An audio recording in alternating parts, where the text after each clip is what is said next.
Okay, I said this was coming. This video was coming. It's just a little couple hours later than I had planned. So this is the weekend edition of Construction Economy, and I'd like to discuss in this video very briefly, maybe 10 or 15 minutes, maybe it might take, about the business plan semester project coming up. This video will just give you a broad overview of what the content is going to be, and I'll be emphasizing a few things. I will post at least one additional video, if not two additional videos, about specific content that you'll have in your projects when you complete them. This is the projects that you do are individual projects. I don't do group projects. These will be individual, and you will have a written document, and then you will prepare a maximum 10-minute video to describe your business plan, and that's what this project is. You'll be developing a business plan, and this exercise could either be a classroom exercise that is boring and painful and get you nothing, or it might serve as a springboard to the rest of your career. Not that this would be the end of a business plan, but this may be the beginning, the seed, the kernel, the genesis. Let's see if we can come up with some more of a business venture that you may participate in the rest of your life.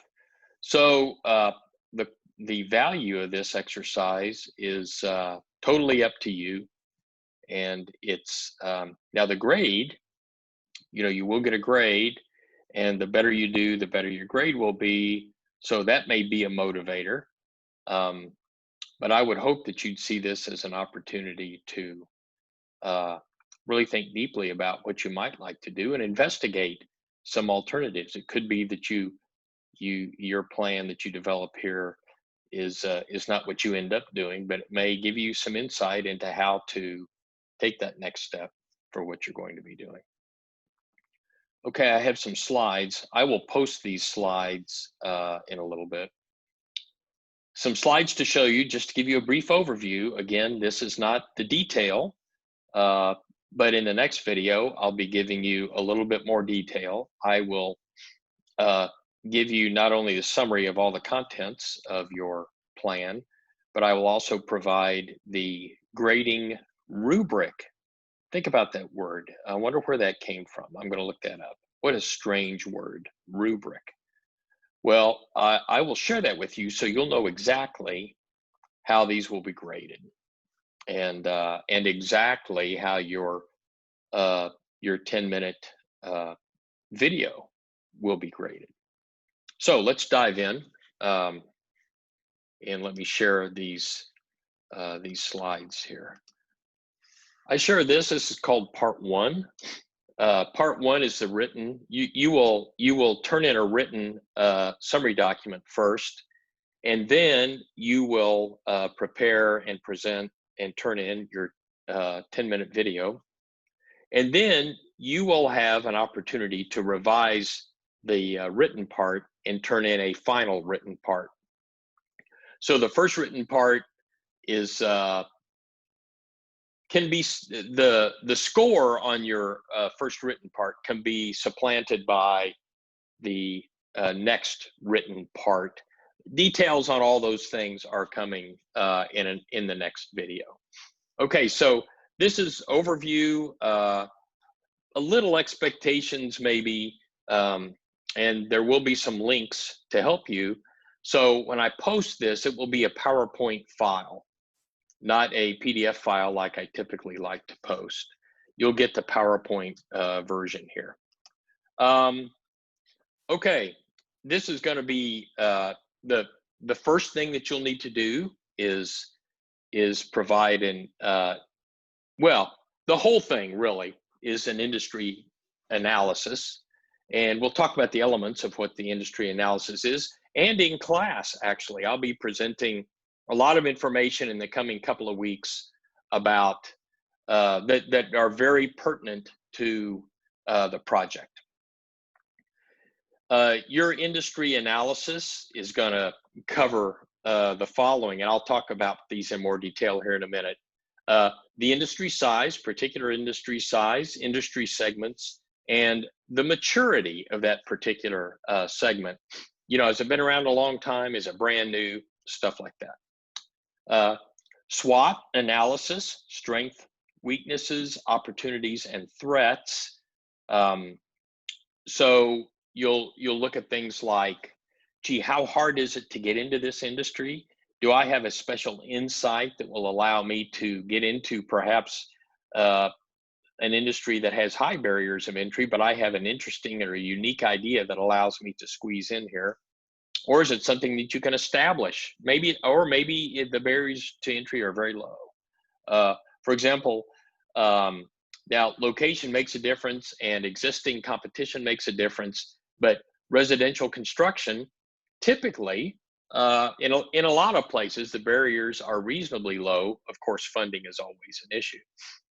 Okay, what about your major competitors? Who will be your major competitors? And what share of the market do they hold?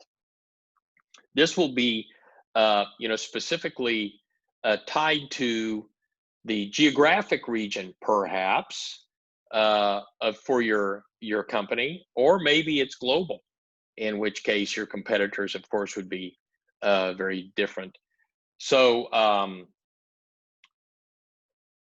and what do the competitors think about your entry into the market? How are they going to react? Should you face stiff price competition from competitors to try to keep you from getting in, or to try to quickly eliminate you as competition? Or do you anticipate that that won't be an issue? Things like that. What about trends and the long-term outlook for the industry that you choose? Is this one that you see as stable, as long-lasting? Is it something you see growth? Is it fast growth, slow growth? Perhaps, although I'm not sure anyone would ever recommend it, but maybe you want to enter into an industry that's fading, and you have some ideas to rejuvenate that industry, perhaps. Okay, what about your target market and consumer demographics? That is, what's your niche? The people who are in that demographic, who are going to be your customers, whether it be individuals or other large companies or commercial interests. How do you relate with those customers, and how are they going to help define what your company is? And finally, what are your advantages? What will make you competitive?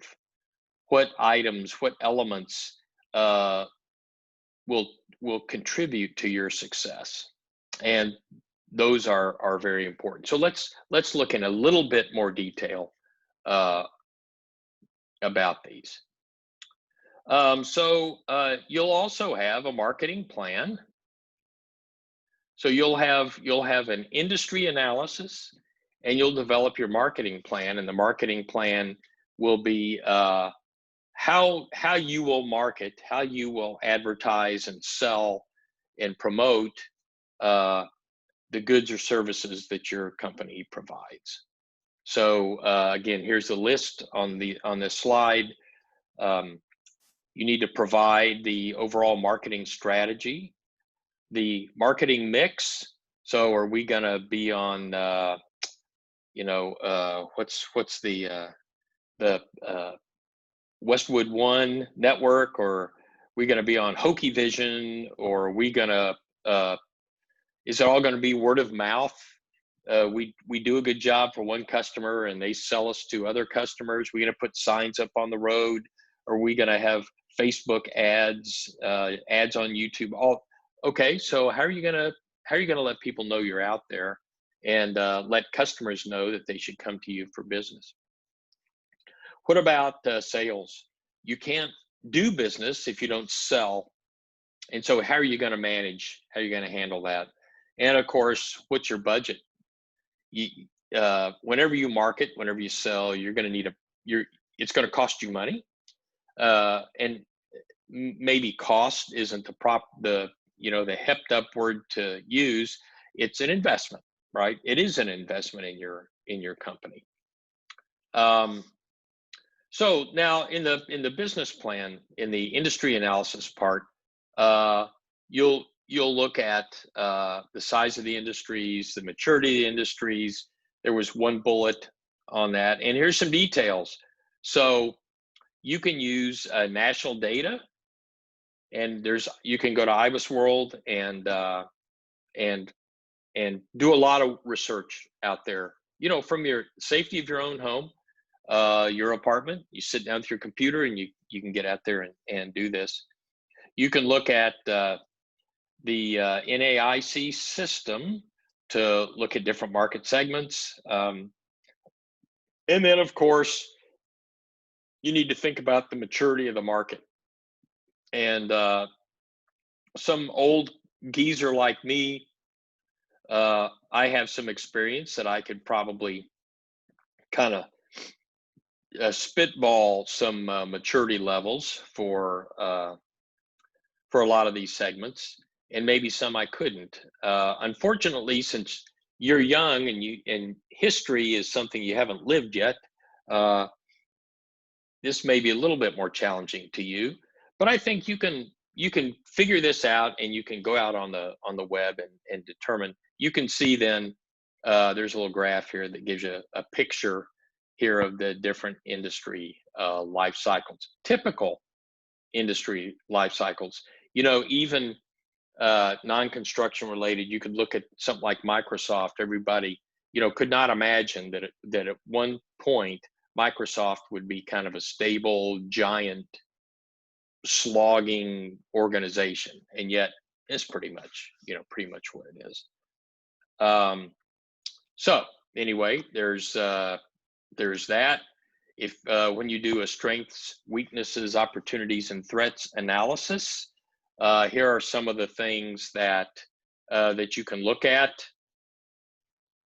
Now, this is going to be very difficult.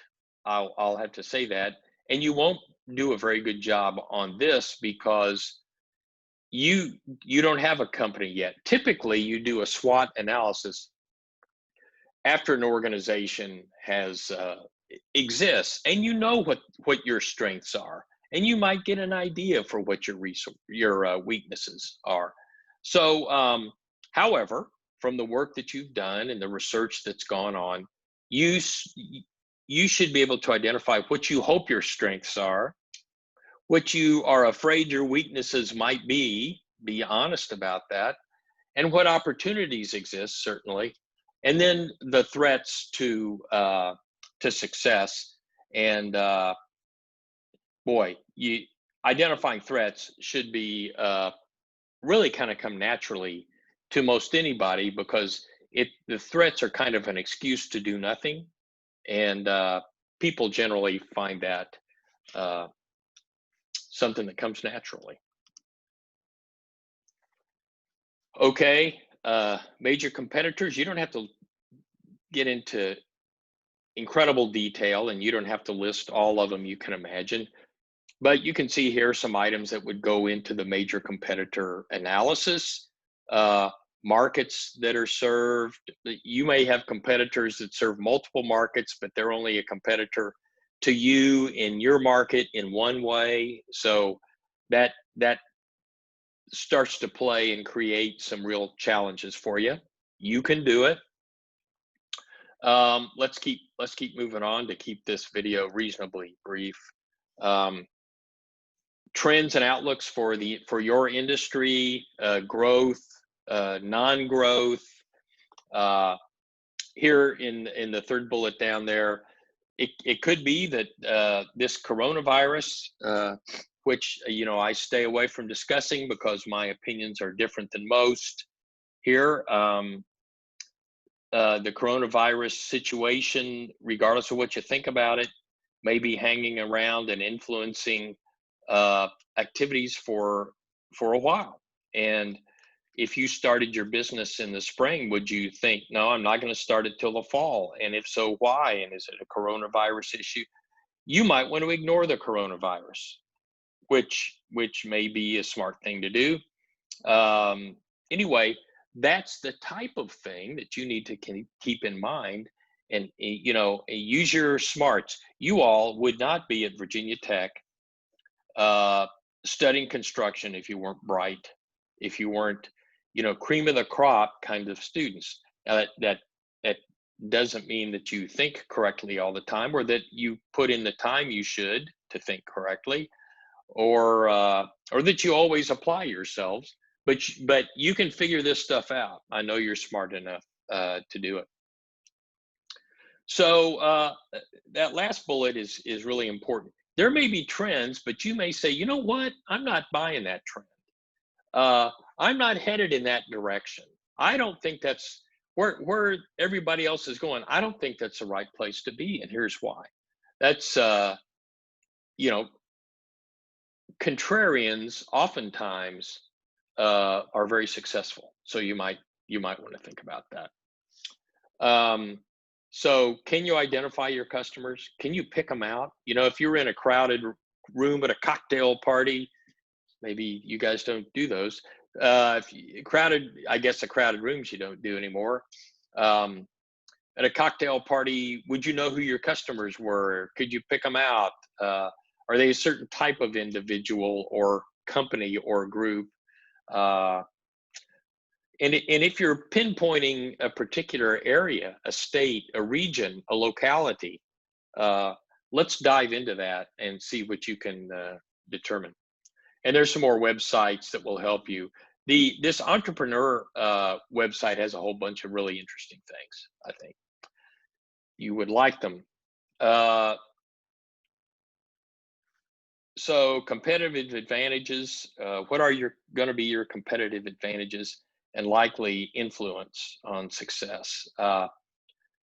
So again, here's bullets here. I'm not going to go through them in detail. You can tell I like Investopedia. Investopedia is a wonderful website, and that helps you, not only gives you good information, but is a wonderful learning platform. There's a lot of things you can learn. They've got tutorials and articles about things that are really be helpful to you. So not only with what we're doing in this class, but personal investing and stuff like that. Investopedia I highly recommend it. Okay, what about a marketing strategy? And there's something called pest analysis, where you look at 4 different climates, political, economic, social, and technological. And you might want to add a 5th or a 6th, and you may think one isn't very critical, although most of these are very important to any sort of company. And now this is going to be reasonably brief, because once again, you're not situated where you can perhaps effectively do a really nice analysis, a pest analysis, but do the best you can, as with all components of this business plan, because those things are gonna set a lot of the foundation for your marketing effort, right? Economics, social interactions. Where's your customer? How are you going to get to your customer? Things like that. There's something called the marketing mix, and there are all of these elements that are related to what your goods that you're selling, service that you're providing, all of those things. And it'd be nice if they were all P's, but they're not all P's. But there's a lot of P's in here: product, price, place, promotion, right?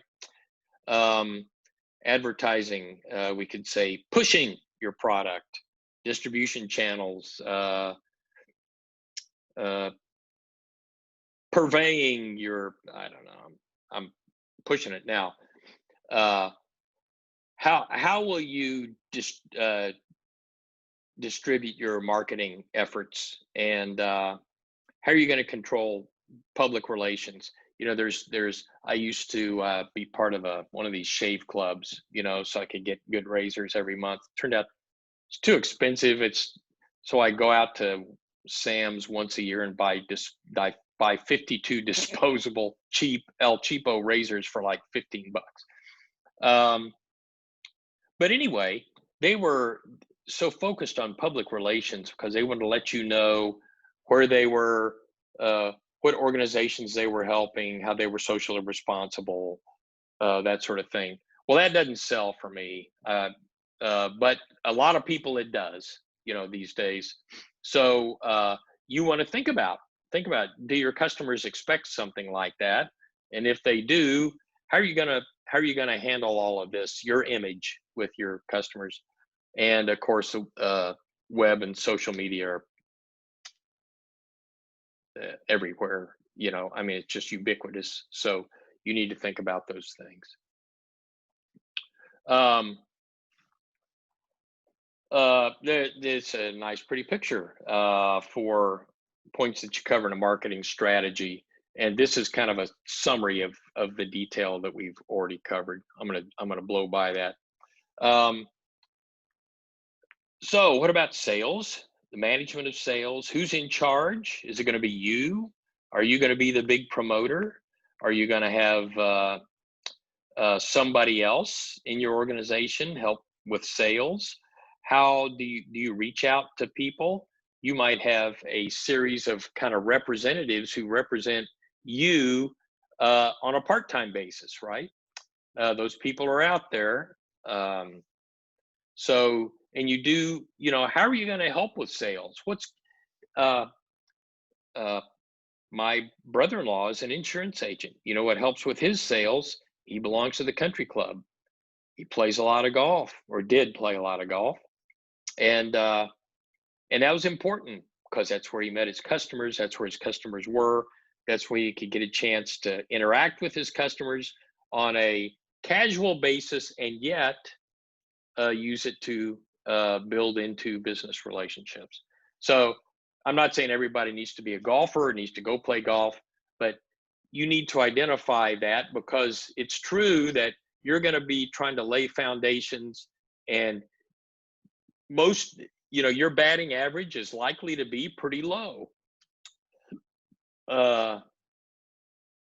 So be prepared for that, and be prepared to remember to lay the foundation broadly, and then let things percolate as they can, and try to try to harvest then those good customers that might be long-term relationships. So there's that, and of course, if you have a bigger organization, that takes a whole lot more effort, and then you'll have to have a budget, and for your plan, you'll have to create a spreadsheet with maybe some pricing, some ideas. You'll have some major categories for where you're going to spend your money, things like that. Are you going to make beautiful color brochures, or are you not going to do that sort of thing, etc.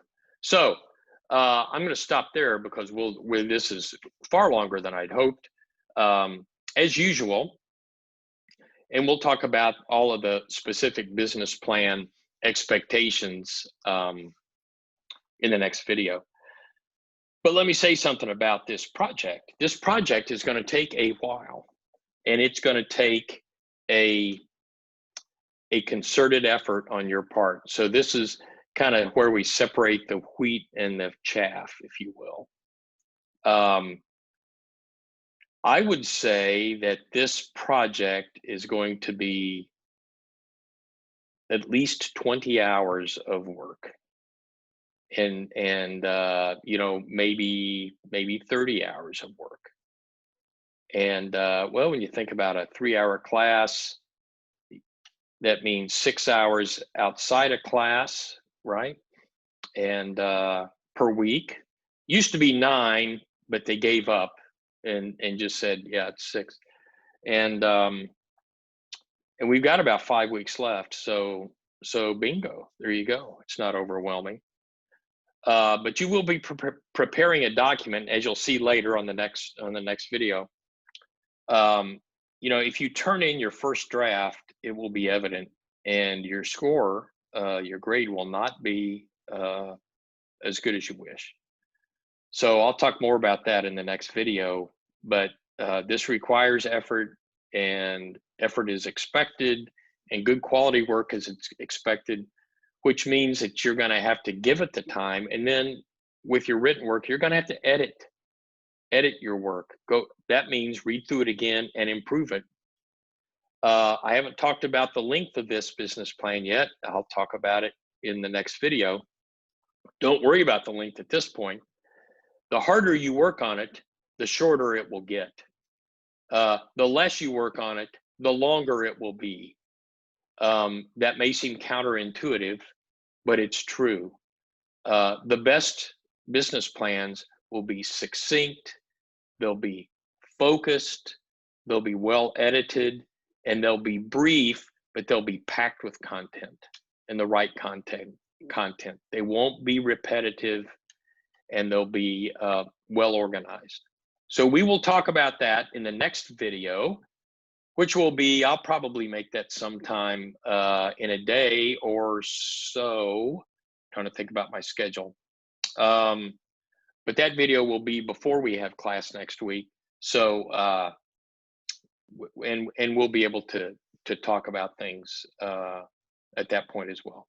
So there you go. I will post these PowerPoint slides, and I'll post up the next video as soon as it's ready. Thanks for your patience and your attention.